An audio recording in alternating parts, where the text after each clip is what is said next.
Okay, so mga kabunyog, noong isang araw itong picture na ito ni dating Senador Sonny Trillanes, pinost ko na ito. Sabi ko, itong picture na ito ni dating Senador Sonny Trillanes kasama ang ilang officials or tauhan ng ano, ng sabi ko ng ICC, ay sigurado ko ano ito, makakakuha ito ng reactions na naman sa mga DDS. Siyempre, mapipiko na naman yung mga DDS. Kasi imagine ninyo, pinakita ni Trillanes. Ha? Pinakita niya, kasama niya yung mga ICC, ano? Ah, kaya sabi ko, pustahan tayo. Ha? Sabi ko, pustahan tayo. Ano yan?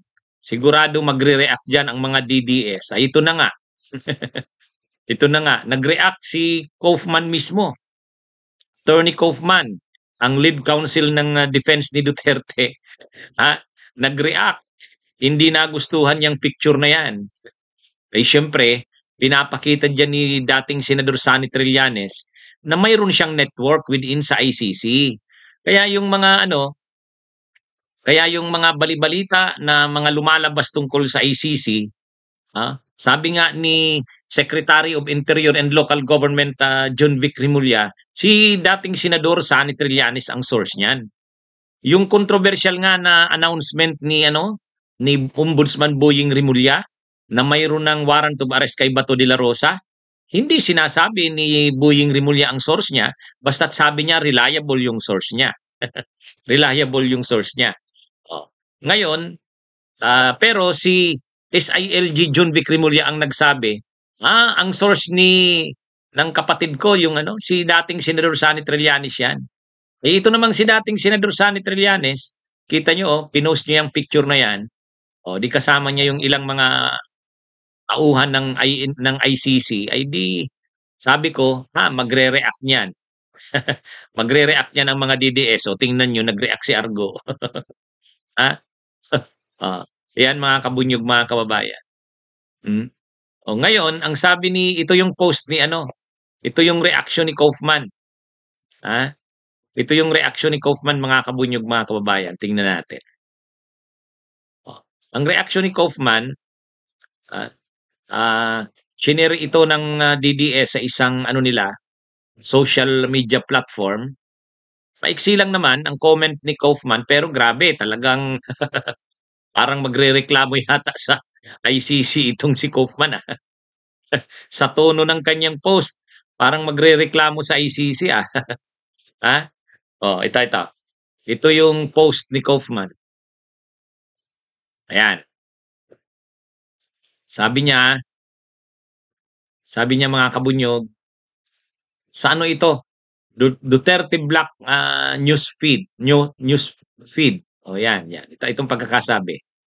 Attorney Nicholas Kaufman issues his official response to the recent remarks of former Senator Antonio Trillanes. Open quote.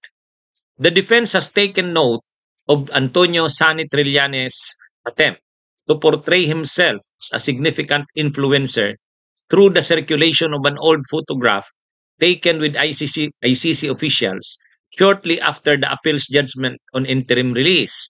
His exploitative effort to project undue association with the ICC reflects the same political maneuverings that contributed to the former president's transfer to The Hague, matters which shall be fully addressed and exposed in due course. Yan yung warning sa dulo. Yan yung warning. These matters shall be fully addressed and exposed in due course. Sa tamang panahon daw at sa tamang paraan, kung paano man yan at kung kailan, hindi sinabi ni Kaufman, pero i-expose daw nila yan in due course. Yan. Ayan mga kabunyog, mga kabayan. Ayan humanga na naman si Argo kay Kaufman. Ang problema, Argo, laging talo si Kaufman. Laging panalo si Trillanes, laging talo si Kaufman. Pag sabi ni Trillanes na lalabas na ang arrest warrant kay Duterte, wala ngang naniniwala nun sa mga kampo ng Duterte. Ngayon, pero pag sabi ni Trillanes, hindi, maaaresto yan si Duterte. Interpol ang dyan. Interpol at magko-cooperate ang Pilipinas sa Interpol. Sabi naman noon nila Bato de la Rosa, hindi.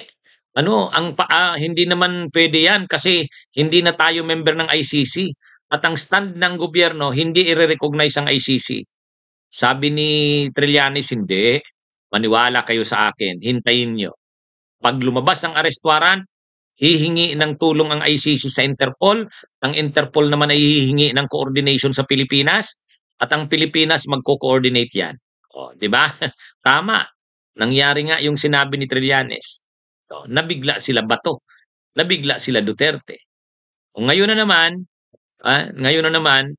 sabi ni Trillanes, ay sabi ni Boying Rimulya, hindi niya sinabi ang source niya, pero sabi ni Junvic, hindi, ang source ng kapatid ko si Trillanes. At nung lumabas yung desisyon ng Appeals Chamber na na-deny yung request for interim release, nag-post si Trillanes nitong picture na to, yung nakita natin kanina. Ayan, sabi ko nung live ko nung isang araw, mapipiko na naman ito ang mga DDS. Hindi lang pala yung mga Pilipinong DDS, pati si Kaufman napikon din. Ayan.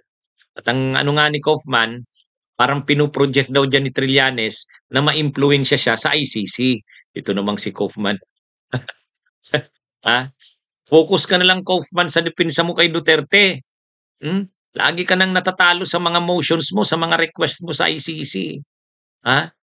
Huwag mo nang gagawan mo na naman ng hakbang si Trillanes. Kasi ang sabi niya,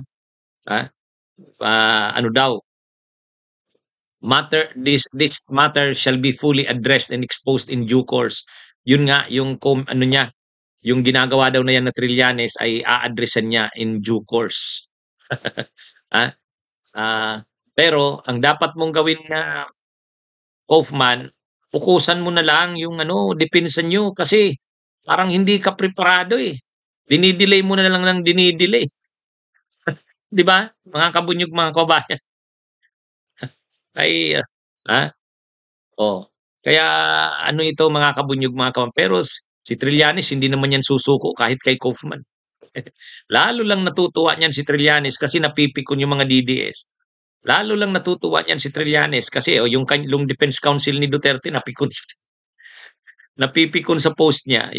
Yan din yung sabi ko nung isang araw. Sabi ko, tingnan nyo, magre-react ang kampo ng DDS. So yan, pati si Kaufman nag-react. Siyempre, pinakita ni Trillanes yung kanyang connection, no? Yung kanyang connection. So ano pa namang masama dyan? Hindi naman siya sa judges nagko-connect. Hindi naman sa judges. Ang problema kung sa judges. Mga lang naman yata yan, mga officials ng ICC. Ayan, mga kabunyog, mga kabayan. Anyway, at tulad ng sabi natin, ayan si Trillanes. Yung na niya na yan, post niya na yan, sabi ko, sigurado ko, magre-react ang mga DDS niyan. Yan na nga. Pero, wala naman yan. Hindi naman uubra yan, mga warning na naman ni Kaufman. Yun na nga, tama ka, Sean Jaime. Picture lang, affected na itong mga DDS na to. Napaka-insecure. Ayusin nyo lang yung depensa nyo. Kaufman, ayusin mo na yung depensa mo. Parang laging talo ang mga motions mo eh. Bunyog, halikan na kasama ka. Bunyog, kapag buklod ay may pag-asa. Luzon, Visayas, Mindanao, isa ang pananaw. Sa bagong Pilipinas ang bunyog isisigaw. Bunyog.